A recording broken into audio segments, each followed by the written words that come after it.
Sekarang kita lanjutkan pertemuan ke-13 ya. Masih bab ketiga laju reaksi. Sekarang kita masuk ke pengertian laju reaksi. Laju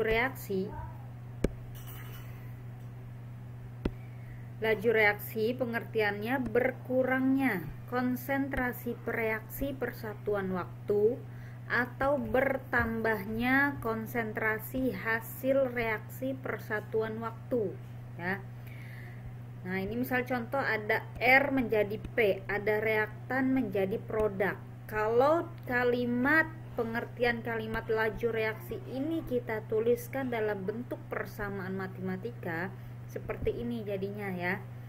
Jadi nanti V itu artinya laju reaksi ya, satuannya nanti molar per detik dari kata velocity, kelajuan.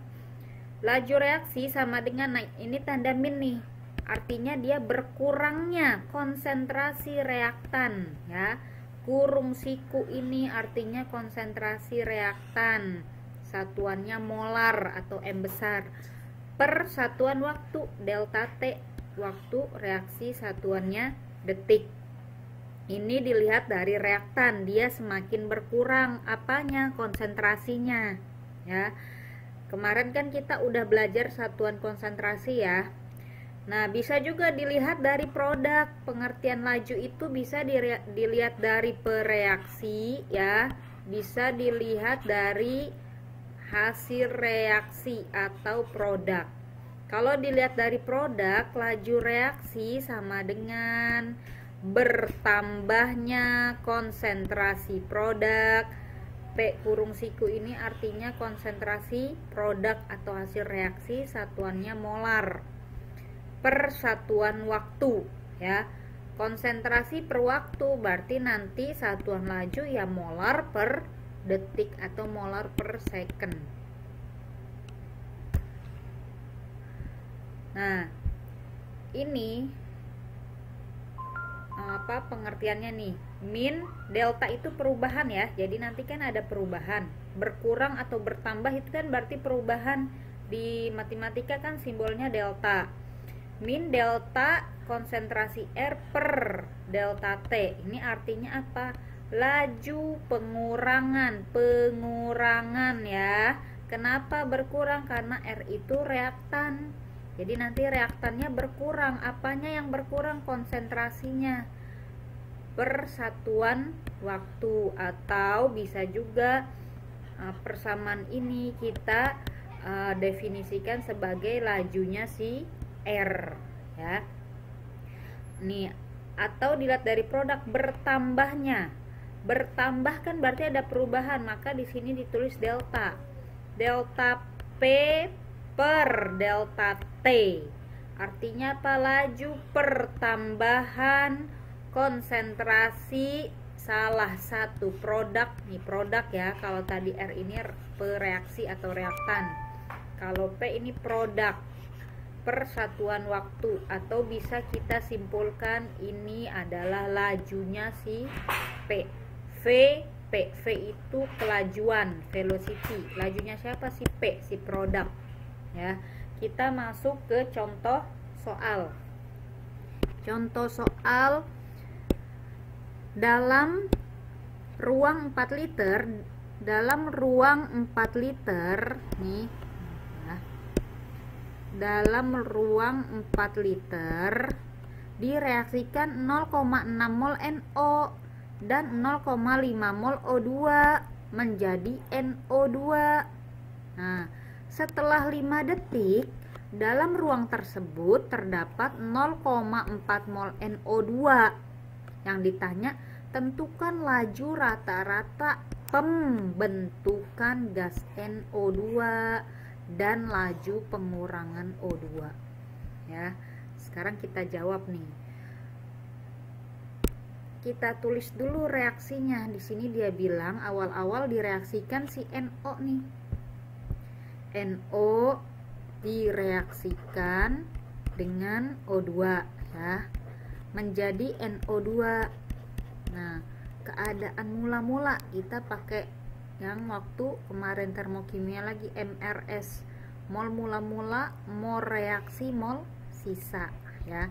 Mula-mula ketika akan mau direaksikan, si NO ini ada 0,6 mol. Taruh di sini 0,6 mol. Mula-mula si NO. Si O2 ada 0,5 mol.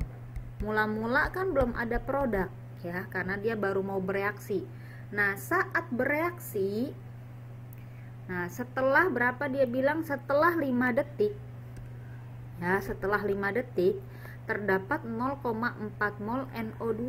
Nah, ini kita taruh di mana? Di setelah, di sini di S. Jadi nanti si NO2 ada 0,4 mol. Nah, produk itu keadaan R sama keadaan S-nya mah sama ya. Kita naikin aja langsung, ini 0,4 mol ya. Nah, kita bandingin sama koefisien. Ini kan koefisiennya satu semua nih ya. Berarti semuanya sama. Ini 0,4 mol. Ini 0,4 mol. Tapi koefisiennya kalau beda ya kaliin. Kalau NO2 koefisiennya 1 0,4, kalau andaikan O2 koefisiennya 2, berarti 2 kali 0,4, berarti O2 nya 0,8 nanti. Kalau NO nya koefisiennya 3, ya udah berarti 3 kali 0,4, berarti nanti 1,2 mol. Tapi karena di sini koefisiennya sama semua 1, berarti sama semua 0,4 mol. Nah, ruas yang sebelah kiri kamu kurang, ruas sebelah kanan ditambah ya. Jadi berapa nih hasilnya? 0,4 0,6 mula-mula, reaksinya 0,4, berarti setelah 5 detik dia sisa 0,2 mol. Yang O2 sisa 0,1 mol. Kalau produk keadaan reaksi sama sisanya sama. Nah, udah kita tulis MRS nya, terus kita cari lajunya si NO. Yang pertama kan yang ditanya lajunya NO, terus yang kedua O2 ya. Kita cari dulu nih si NO, si NO2, si NO2 dulu ya. Nah, selama 5 detik NO2 yang terbentuk ya, selama 5 detik NO2 yang terbentuk berapa? Nah, karena tadi kan laju itu konsentrasi dibagi waktu ya, berarti kita cari konsentrasinya dulu. Konsentrasinya si NO2 berapa? Konsentrasinya NO2, karena di sini diketahuinya mol, nyari konsentrasi berarti mol dibagi volume ya. Molnya berapa? 0,4 mol.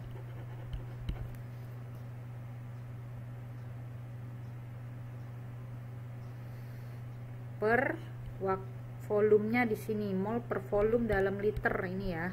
Tadi berapa liter nih? 4 liter. 0,4 bagi 4 berarti 0,1 molar. Ini lajunya. Nah, kalau maaf, ini konsentrasinya. Kalau lajunya NO2, berarti kan kalau kita tulis persamaan laju, pengertian lajunya, dia kan produk. NO2 ini kan produk, berarti bertambahnya konsentrasi si NO2 per satuan waktu ya. Jadi konsentrasinya udah kita dapat 0,1, masukin 0,1 molar. Tadi waktunya setelah 5 detik ya, 5 detik, berarti 0,1 dibagi 5, berarti nanti dapat 0,02 molar per detik ya. Ini lajunya NO. Nah, nanti angka yang dipakai ini yang selama 5 detik, berarti nanti yang dipakai ini saat sih, bukan saat yang setelah S ya. S itu yang setelah 5 detik. Kalau selama 5 detik berarti nanti angka yang dimasukkan ke dalam reaksi itu yang ini, yang saat R, yang 0,4 mol ya. Terus kita cari laju pengurangan O2. Kenapa berkurang? Karena O2 reaktan. Reaktan itu kan tadi pengertiannya apa? Berkurangnya konsentrasi pereaksi atau reaktan, maka nanti O2 itu berkurang ya. O2 selama 5 detik, maaf, O2 yang berkurang, O2 berkurang sebanyak berapa lajunya? Berkurang ya. Nah, kita cari dulu konsentrasinya O2, sama kayak tadi, mol per volume. Volumenya dalam liter, molnya O2 yang kita pakai yang O2 yang kita pakai yang 0,4 nih ya. Berarti nanti 0,4 mol, volumenya sama 4 liter, berarti 0,1 molar atau mol per liter ya. Terus kita cari lajunya O2.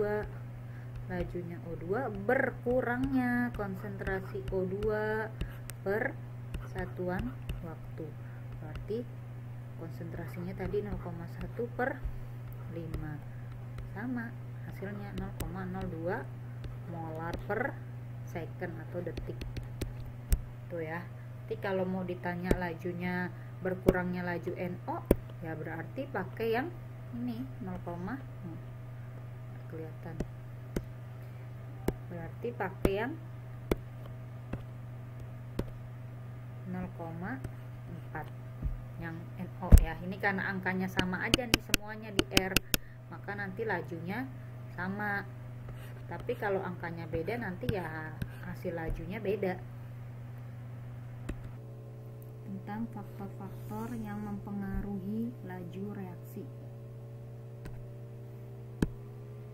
Faktor-faktor yang mempengaruhi laju reaksi nanti ada 5 ya. Ini faktornya, ini keterangannya, ini contoh dari percobaan ya. Faktor yang pertama, faktor konsentrasi. Konsentrasi kan kita kemarin udah belajar ya, di satuan konsentrasi itu intinya banyaknya zat terlarut dalam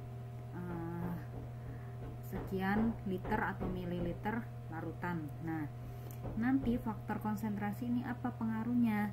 Semakin besar konsentrasi zat-zat yang bereaksi atau preaksi di sini ya, semakin besar konsentrasi preaksi, maka reaksinya berlangsung semakin ya, ini semakin nih, semakin cepat. Kenapa? Karena frekuensi tumbukan antara molekul preaksi semakin sering terjadi. Nah, karena tumbukannya sering terjadi, sehingga peluang terjadi tumbukan efektifnya semakin besar, maka reaksi berlangsung makin cepat. Tumbukan efektif itu apa? Jadi dalam reaksi kimia, misalnya ada A plus B jadi C. Nah, nggak semua molekul A sama B ini bisa berubah jadi C. Syaratnya molekul A sama B harus terjadi tumbukan efektif dulu. Tumbukan efektif itu apa? Tumbukan yang menghasilkan energi lebih besar daripada energi aktivasi. Nah, energi aktivasi nanti kita bahas di faktor katalisator nanti ya, setelah ini faktor terakhir. Jadi energinya efektif itu energi tumbukan harus lebih besar dari energi aktivasi, baru si A plus B bisa berubah jadi C atau bisa berubah jadi produk. Nah, biasanya ini kita praktikum ya, tapi karena sekarang kondisinya online, jadi saya kasih contoh dari gambar percobaan aja. Ada 2 gelas kimia, ini gelas pertama ya. Ini gelas pertama, ini gelas kedua. Sama nih volume larutan HCl-nya, volumenya sama segini ya. Volumenya sama nih. Sama-sama larutan HCl yang konsentrasinya, yang ini 1 molar ya, yang ini konsentrasi HCl-nya 2 molar. Sama-sama dikasih magnesium, lempengan magnesium seberat 1 gram nih, lempengan magnesiumnya ya, seberat 1 gram. Di sini bedanya konsentrasi HCl. Jadi nanti kalau ditanya variabel bebasnya apa? Bebas itu berarti yang beda-beda perlakuannya. Di sini konsentrasi. Konsentrasinya kan beda. Gelas ke-1 HCl 1 molar, gelas kedua HCl-nya 2 molar ya. Nah, kalau ditanya variabel terkontrolnya. Nah, variabel terkontrol itu yang dibuat tetap. Di sini bisa volume, larutan, dan massa magnesium. Magnesiumnya sama ya, massa Mg. Sini massa Mg-nya sama. Nah, variabel terikat ini efek dari variabel bebas. Efeknya atau akibatnya apa? Akibatnya ya, kecepatan reaksinya, waktu biasanya. Kan tadi semakin besar konsentrasi, waktu berlangsung, laju reaksinya berlangsung makin cepat. Berarti nanti variabel terikatnya waktu ya. Di sini HCl-nya 1 molar, di sini 2 molar. Lebih besar konsentrasi HCl di gelas kedua dibanding gelas ke-1. Maka nanti laju reaksi, laju itu lambangnya V ya. V di gelas ke-1 lebih kecil dari gelas ke-2. Itu ya. Nanti dihitung waktunya, cepatnya melarut si logam Mg cepetan di gelas 1 apa gelas 2. Nah, karena gelas 2 konsentrasi HCl-nya lebih besar, maka Mg larut lebih cepat di gelas ke-2. Nah, sekarang faktor yang kedua ya. Faktor kedua di sini adalah suhu. Suhu kenapa mempengaruhi laju reaksi? Nah, kalian sering ya melarutkan apa gitu, misalnya gula di air dingin sama di air panas, cepetan mana? Nah, beda kan lajunya. Nah, di sini faktor suhu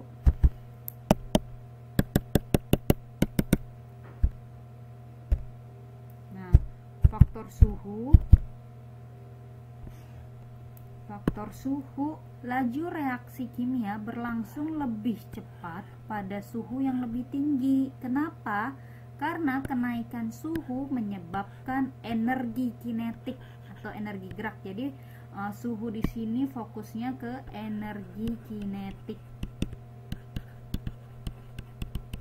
Nah, kalau tadi konsentrasi, ini fokusnya ke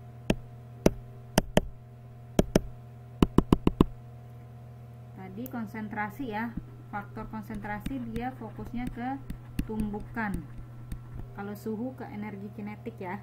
Kenapa suhu tinggi laju reaksi berlangsung lebih cepat? Karena kenaikan suhu menyebabkan energi kinetik dari partikel bereaksi bertambah besar, sehingga ini peluang ya, peluang terjadinya tumbukan efektif lebih sering ya, karena energi kinetik geraknya cepat, jadi tumbukan yang mungkin terjadi itu lebih banyak atau lebih sering, sehingga laju reaksinya lebih besar, waktunya lebih singkat.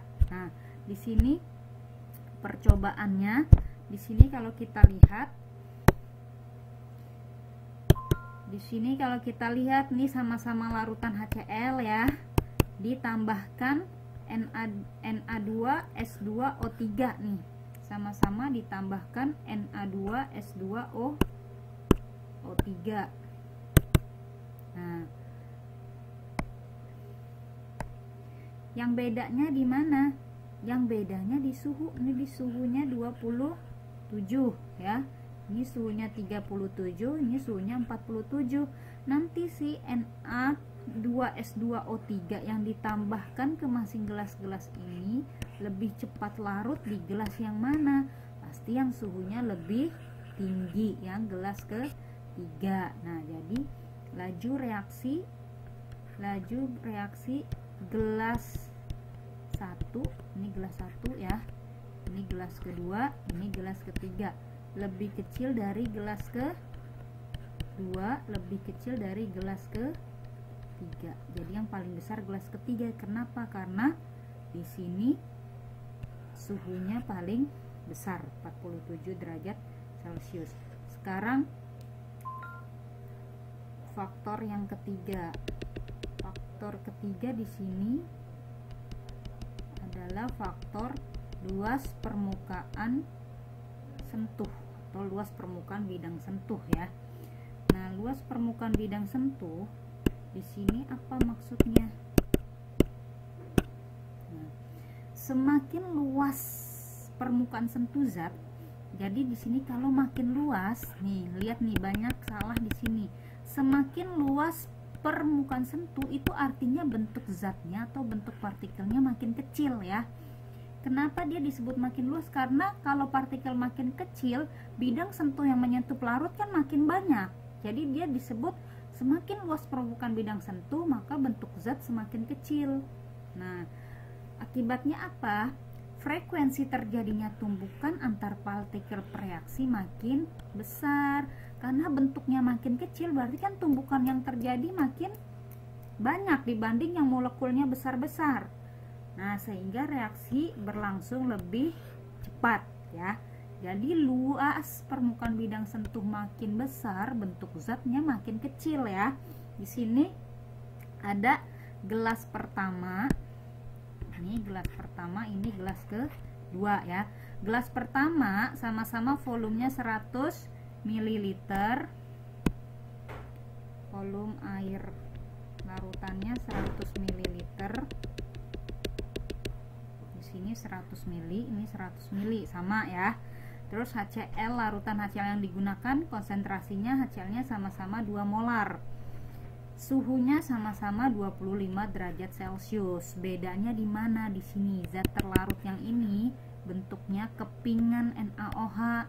Zat terlarut yang di gelas kedua bentuknya serbuk NaOH. Nah, kamu ngelarutin bentuk zat yang bentuknya kepingan sama yang bentuknya serbuk, cepetan mana? Cepetan yang bentuknya serbuk. Kenapa? Karena luas permukaan bidang sentuhnya besar. Besar artinya apa? Bentuk zatnya semakin kecil. Makin kecil bentuk zat, maka laju reaksinya makin besar. Waktu yang dibutuhkan untuk melarutnya makin cepat ya. Jadi laju gelas ke-1 lebih besar dibanding laju gelas ke-2, sehingga waktu laju gelas ke-1 lebih kecil dibanding gelas kedua. Kenapa? Karena luas permukaan bidang sentuhnya lebih besar. Jadi laju gelas ke-1 lebih kecil dibanding laju gelas kedua, sehingga waktu gelas ke-1 lebih besar ya, karena kan lajunya kecil. Nah, jadi cepetan yang ngelarutnya bentuk serbuk dibanding bentuk kepingan nih. Ini kepingan, ini serbuk. Cepetan yang serbuk, sehingga waktunya juga lebih cepat, lajunya makin besar. Sekarang faktor yang keempat. Faktor keempat di sini faktor volume dan tekanan. Volume dan tekanan di sini khusus untuk pembahasan reaksi yang wujudnya gas ya. Karena yang bisa ditekan itu yang wujudnya gas. Di sini apa pengaruhnya? Peningkatan suhu, peningkatan tekanan otomatis mengecilkan volume ya. Karena tekanan itu lambangnya P dari kata pressure, selalu berbanding terbalik dengan volume. Ini selalu. Kalau tekanan besar, otomatis volumenya kecil. Kalau volumenya besar, otomatis tekanannya kecil. Kamu bayangin wujudnya gas ya. Kalau gas ditekan, berarti kan volumenya makin kecil, tekanannya besar. Kalau tekanannya diperkecil, berarti volumenya besar ya. Peningkatan tekanan akan mengecilkan volumenya otomatis. Akibatnya apa? Akibat adanya tekanan, jumlah tumbukan menjadi bertambah. Kenapa? Karena kalau volumenya makin ditekan kan volumenya makin kecil. Jarak molekulnya makin dekat. Karena jarak molekul makin dekat, peluang terjadinya tumbukan makin besar, sehingga laju reaksinya lebih cepat ya. Di sini kamu fokusnya ke fase gas ya. Kalau reaksi yang wujudnya gas ini dipengaruhi tekanan. Tekanan diperbesar, otomatis volumenya kecil. Kalau volumenya kecil, nanti konsentrasi zatnya makin besar, laju reaksi makin besar, dan waktu reaksi makin cepat ya. Itu faktor tekanan dan volume. Faktor yang kelima nih, katalis atau katalisator ya. Katalis atau katalisator adalah zat yang dapat mempercepat laju reaksi ya, dengan cara mencari jalan lain atau mekanisme reaksi yang lain sehingga energi aktivasi menjadi lebih rendah. Ketika reaksi berakhir, katalisator tersebut akan terbentuk kembali. Jadi dia nggak ikut bereaksi, dia fungsinya untuk mempercepat laju reaksi aja. Nah, tadi energi aktivasi nih, arti energi aktivasi itu apa? Energi tumbukan terendah yang diperlukan untuk mencapai suatu reaksi. Jadi misal ada reaksi kimia, ada A plus B jadi C misalnya. Nggak semua ketika A bereaksi sama B, nggak semuanya jadi C. Syaratnya apa? Si A harus cukup energi aktivasi dulu, si B energi aktivasinya harus cukup dulu. Ketika dia cukup atau melebihi energi aktivasi, barulah terbentuk si C ya. Nah, sekarang ini ada tanda panah nih ya, jelas ya, ini grafiknya nih. Ketika preaksi mau jadi produk, itu syaratnya preaksi harus mencapai energi aktivasi dulu. Jadi preaksi, molekul preaksi yang enggak mencapai energi aktivasi, ya udah dia nggak berubah jadi produk. Jadi molekul-molekul preaksi yang mencapai energi aktivasi lah yang bisa berubah jadi produk. Ini ketika nggak ditambah katalis nih, misalnya dia butuh energi aktivasi 10 dulu baru bisa berubah jadi produk. Tapi ketika ditambah katalis, ditambahkan dalam reaksi itu katalis, energi aktivasinya turun. Ini misalnya jadi 5. Jadi si reaksi ini cuma butuh 5 udah jadi produk. Jadi reaksi berlangsung lebih cepat. Itu fungsi katalis ya. Sekarang tambahan pembahasan sedikit tentang pengaruh temperatur terhadap laju reaksi ya. Nanti ada rumus VT sama dengan X pangkat delta T per T kali V0, atau TA sama dengan 1/X pangkat delta T per T kali T0. V sama T, V itu laju ya, ini laju nih V, kalau T itu waktu. Nah, laju sama waktu selalu berbanding terbalik. Lajunya reaksi makin besar berarti kan waktunya makin singkat atau makin kecil ya. Laju selalu berbanding terbalik dengan waktu nih ya. Maka di sini ininya X, yang VT itu ininya X, kalau waktu ininya 1/X ya. X itu apa? Kelipatan kecepatan. T itu suhu kenaikannya. Delta T perubahan suhu.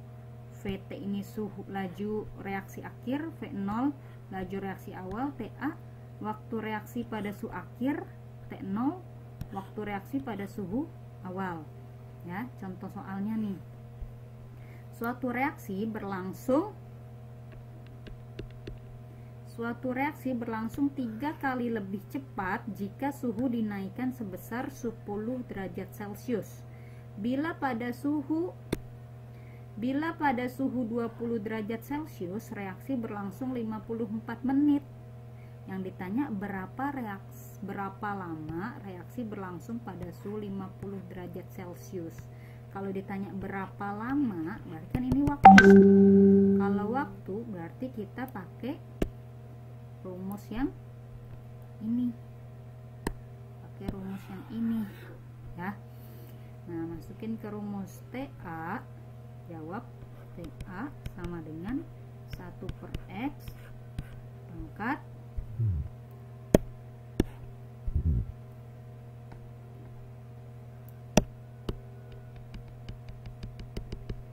delta T per T kali T0 ya.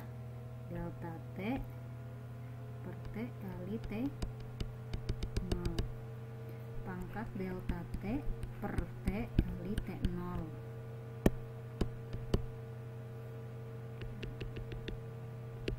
Nah, yang ditanya berapa lama waktu pada suhu 50 derajat Celcius ya.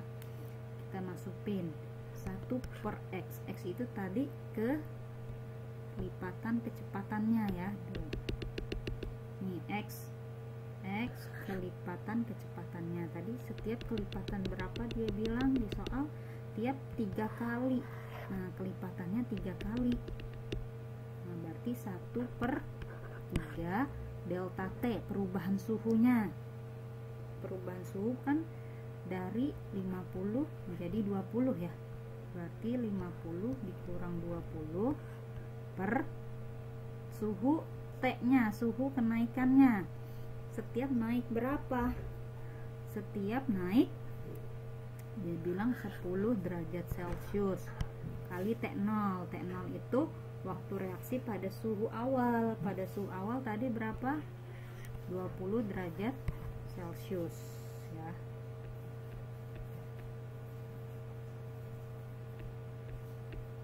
Nah sini kita cari, jadi 1/3 50 kurang 20 kan 30 per 10 kali 20, jadi 1/3 pangkat 3 kali 20 berapa?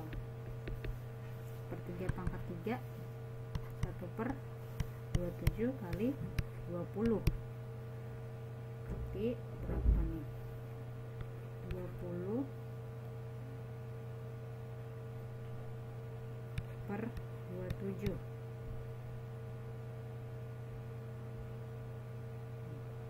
20 dibagi 27 berarti 0,74 menit. Lebih cepat ya? Lebih cepat. Pada suhu 20 derajat dia 54 menit, pada suhu 50 derajat dia sekian menit ya, karena dia 3 kali lebih cepatnya.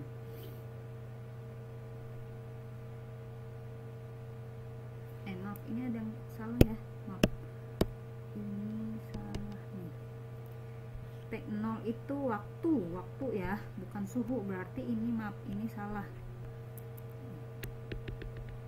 Ini bukan 20, ini waktunya nih 54, berarti ini hapus ya.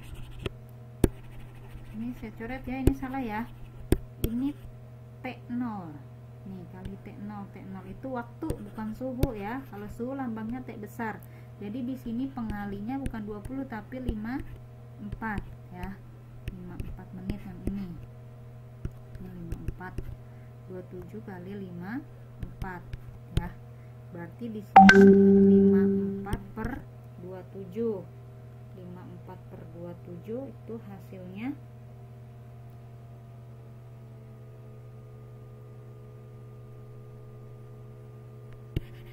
2 menit ya. 54 bagi 27 ini kalau pakai rumus, ini ya, tapi sebenarnya bisa juga sih pakai logika nih. Kalau pakai logika begini aja, dia bilang pada suhu 20 derajat Celcius reaksi berlangsung selama 54 menit. Ini kalau pakai logika ya.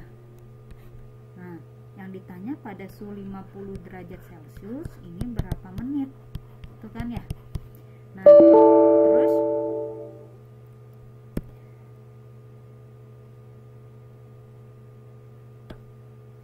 kita masukin aja ke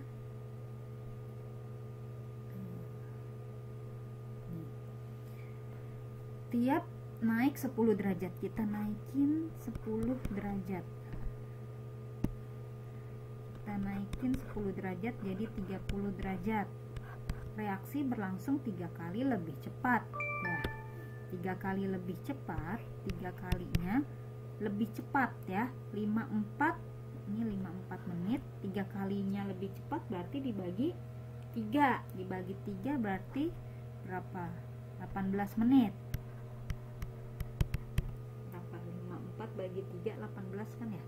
18 menit. Kita naikin lagi 10. Berarti kan 40 derajat Celcius. 3 kalinya lebih cepat. 3 kali lebih cepatnya berapa? Bagi 3, 6 menit. Naikin lagi 10. Berarti kan 50 nih suhu yang ditanya. Nah, 6 menit 3 kalinya lebih cepat berapa? Bagi 3 berarti 2 menit. Sama ya hasilnya. Terserah mau pakai logika atau pakai cara. Pembahasan soal-soal. Contoh soal yang pertama, sebanyak 4 mol gas SO3 dalam ruang bervolume 10 liter dipanaskan sehingga terurai menurut reaksi berikut. Setelah 10 detik, 0,5 mol gas oksigen.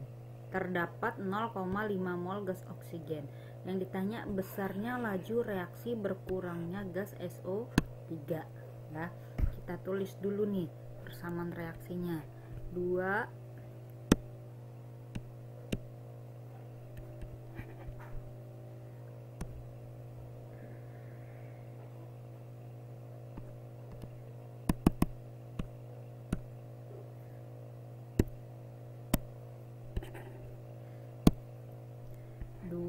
SO3 terurai menjadi 2 SO2 plus O2. Tulis mula-mula reaksi sisa. Mula-mula yang udah diketahui 4 mol gas SO3. Mula-mula belum ada produk ya. Nanti setelah 10 detik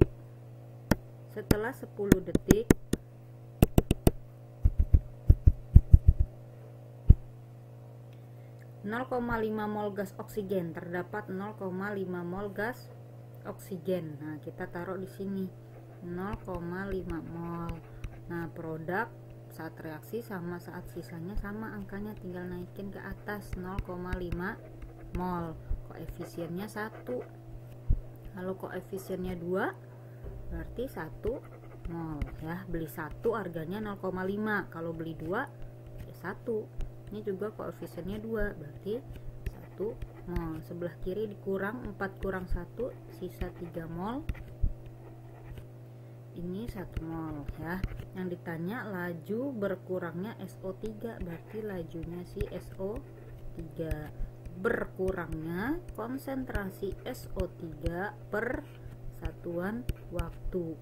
Nah, konsentrasi di sini yang diambil saat R ya. Saat R ini masih mol, ubah ke konsentrasi mol dibagi volume per delta T.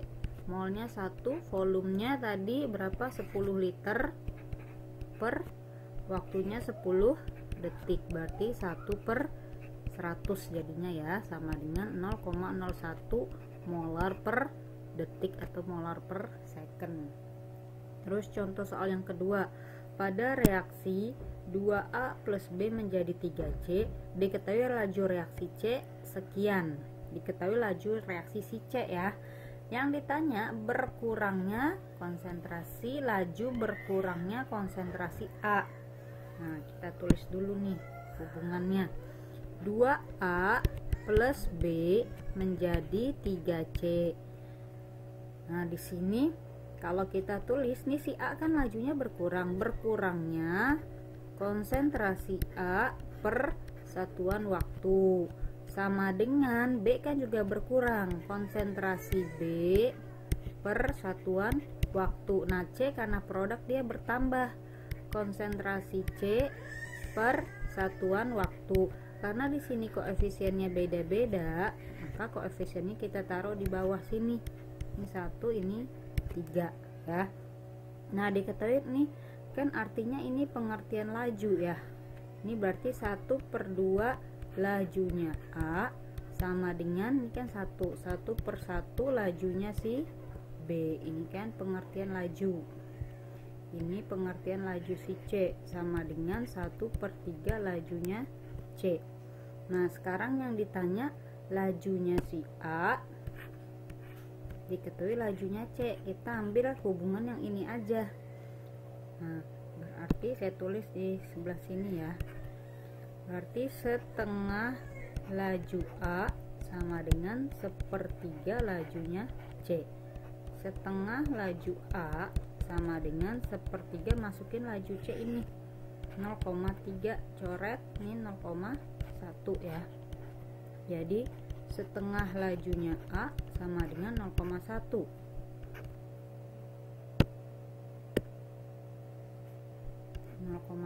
Ya. Berarti lajunya A 0,1 dibagi setengah, atau jadinya 0,2 molar per detik. Nah, terus contoh soal yang ketiga.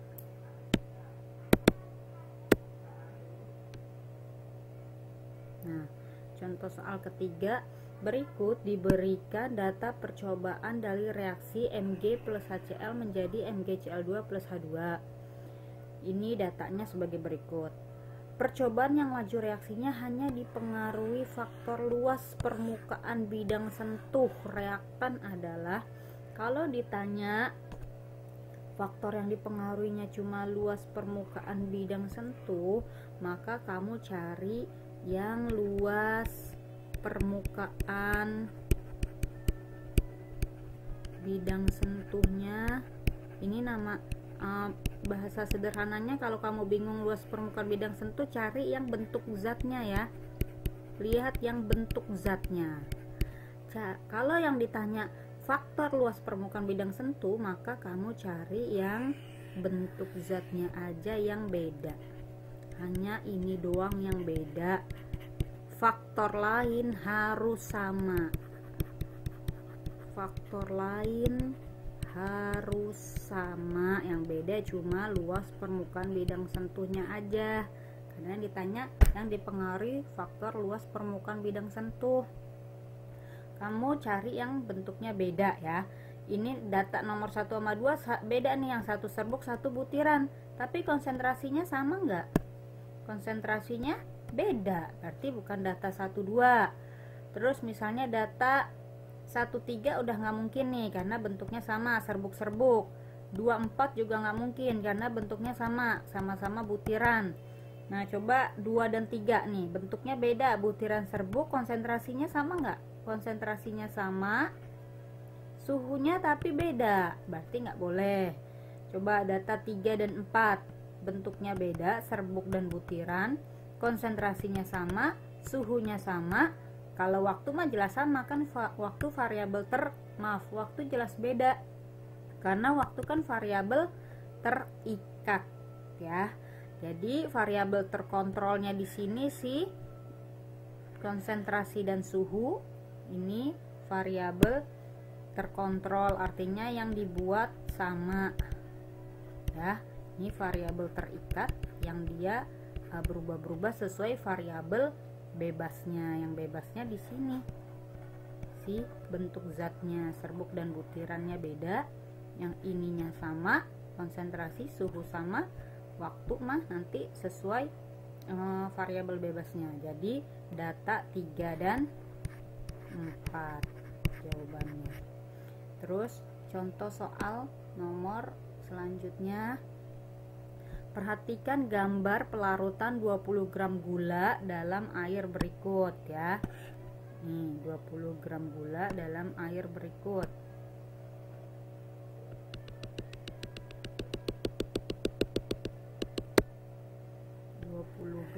Dalam air berikut.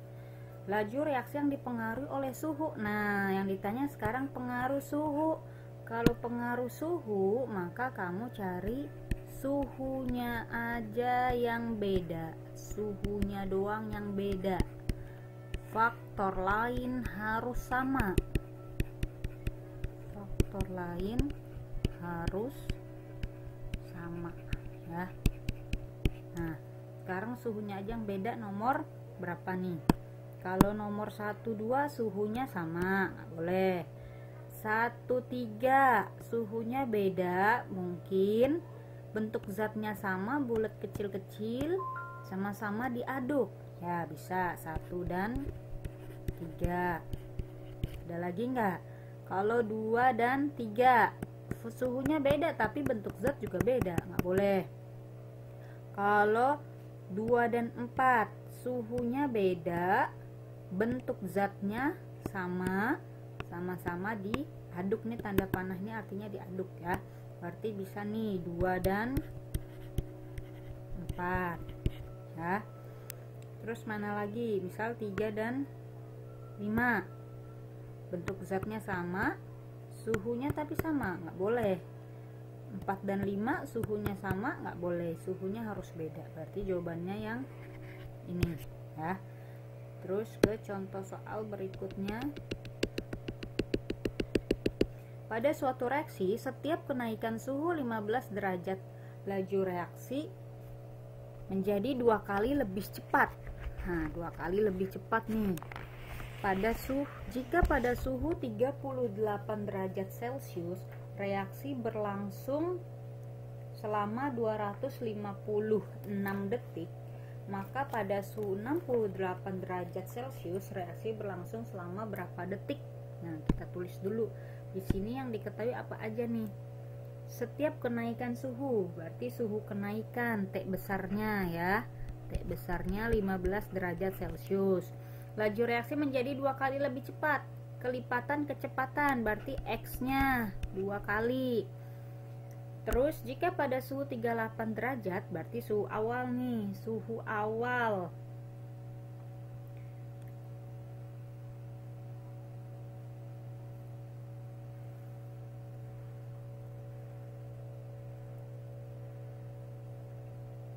Suhu awal T0 nya 38, waktunya, waktu awal T kecil, T0 kecilnya 256 detik. Suhu akhir T1 nya 68. Nah, yang ditanya T akhirnya, TA nya ya. Ini kita cari perubahan suhunya dulu. Delta T 68 dikurang 38 berapa? 30 ya. Kalau kita pakai rumus, masukin ke rumus nih. Rumusnya TA sama dengan 1 per X pangkat delta T per T kali T0 ya.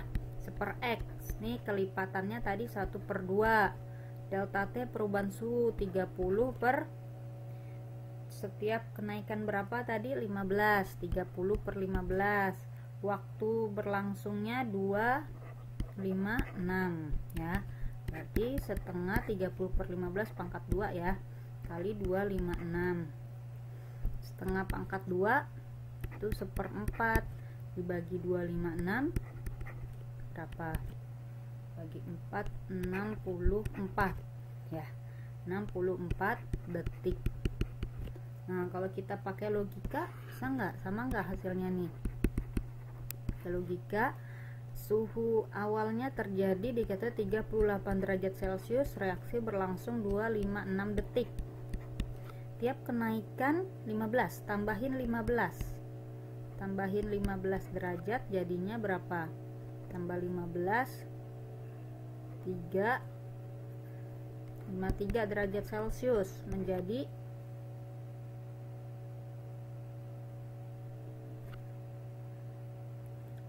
berapa kalinya lebih cepat? 2 kalinya lebih cepat, bagi 2 berarti 1 2 8 ya, 2 kalinya lebih cepat. Tambahin lagi 15 derajat Celcius. Tambahin 15 berapa nih?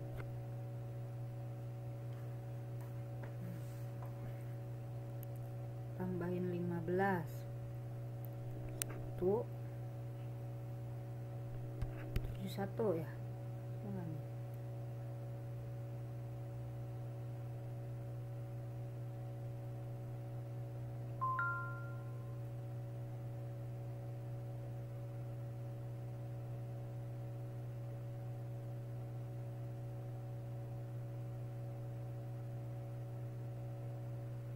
68 ya.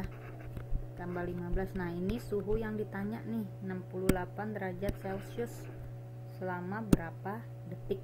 Tambah 15 jadi 68 derajat Celcius, naikin lagi 2 kali lebih cepat, berarti bagi 2, 64 detik. Sama ya, hasil logika sama hasil rumus, terserah mau pakai yang mana. Kalau PG yang lebih cepat menurut kamu yang mana? Nah soal berikutnya, bila suhu suatu reaksi dinaikkan 10 derajat Celcius, maka kecepatan reaksinya menjadi 2 kali lipat. Jika pada suhu T derajat reaksi berlangsung 24 menit, maka pada suhu T plus 40 derajat reaksi berlangsung berapa menit? Nah, tulis dulu yang diketahui tadi ya. Setiap kenaikan berapa? 10 derajat Celcius, berarti T besarnya 10 derajat, kelipatannya menjadi 2 kali lebih cepat. Terus diketahui suhu awalnya T derajat Celcius, suhu akhirnya T plus 40 derajat Celcius. Perubahan delta T nya berarti T plus 40 dikurang T itu ya, berarti nanti 40 T ya, enggak pakai T lagi, kan T dikurang T jadi 0 ya. Jadi perubahannya 40, waktu awalnya 24 menit, yang ditanya waktu akhirnya. Kalau kita masukin ke rumus, TA 1 per X delta T per T kali T awal, T0 ya, waktu awal. Masukin angkanya 1/2 pangkat 40 per waktu awalnya tadi, emang perubahan suhunya tiap 10 kenaikan 10 ya, kali T0 nya waktu awalnya itu 24 menit, berarti setengah pangkat 4 kali 24. Setengah pangkat 4 1/32 kali 24 ya, berarti 24/32 bagi 8 berapa nih? 3/4 menit ya. Coba kok kita pakai logika sama enggak? Pada suhu T derajat Celcius reaksi berlangsung 24 menit, naikin 10 berarti tambah 10 berarti T plus 10 menjadi 2 kali lebih cepat. 2 kalinya lebih cepat berapa? Berarti 12 menit. Naikin lagi 10 berarti T plus 20, 2 kalinya lebih cepat 6 menit. Naikin lagi 10 berarti T plus 30, 2 kalinya lebih cepat berarti 3 menit. Naikin lagi 10 berarti T plus 40, 2 kalinya lebih cepat berarti 3/2. Beda ya, 3/2 menit. Salah di mana nih? Setengah pangkat 4 kali 28 kali 16, 1/16 ya. Ini bukan per 32, ini per 16. 1/16 berarti 24/16. 24/16 itu 3/2. Sama ya, hasil rumus sama hasil logika sama, terserah mau pakai yang mana. Sekian pertemuan kali ini, insyaallah dilanjutkan pekan depan.